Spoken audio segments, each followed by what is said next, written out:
What we have here is a confidential report by Johnson's own government, marked official sensitive, that exposes the falsehoods that Boris Johnson has been putting forward.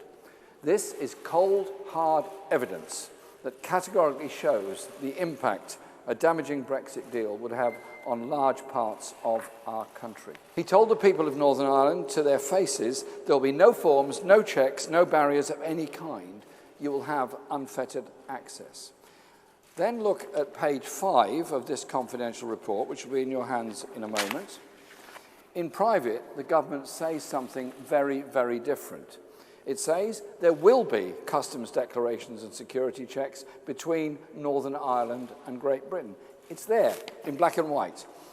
It says there will be customs declarations, absolutely clearly, for trade going from Northern Ireland to Great Britain. The government cannot rule out regulatory checks, rules of origin checks, and animal and public health checks also.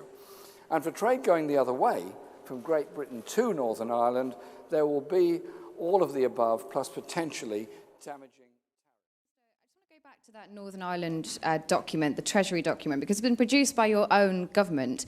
You were asked at the start of this campaign and you said no checks, no extra details for Northern Ireland exports whatsoever. But this document says the exact opposite. It's produced by your civil servants in your Treasury. Well, so are you now saying that the voters of this country shouldn't trust your government and they should believe you instead? They should believe exactly what I say, which is there will be no checks on goods going from GB to NI, from NI to GB, because we are going to come out of the EU whole and entire, and that was the objective that we secured. And by the way, it is a vast improvement on the original proposal, which would indeed have carved out Northern Ireland and kept it in the EU for all sorts of purposes, and we're able to do a fantastic deal for our country. And now is the time to seize it. And if there are any, by the way, one of the great benefits of the deal that we've done is if there's any particular that the people of Northern Ireland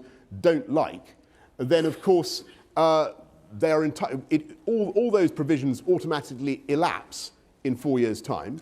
But if there's anything that they don't like, then they can vote to stay in alignment with the EU for those purposes. But it is a fantastic deal that allows us to get out as a whole country and move on. And the great virtue of our deal, the thing that we've done, is that it ends the wrangling and the bitterness in Parliament, and we move on. Every one of the 635 candidates standing, or 600 and something, 30-something candidates, something else, I think it's more than 630, standing at this election has approved our deal.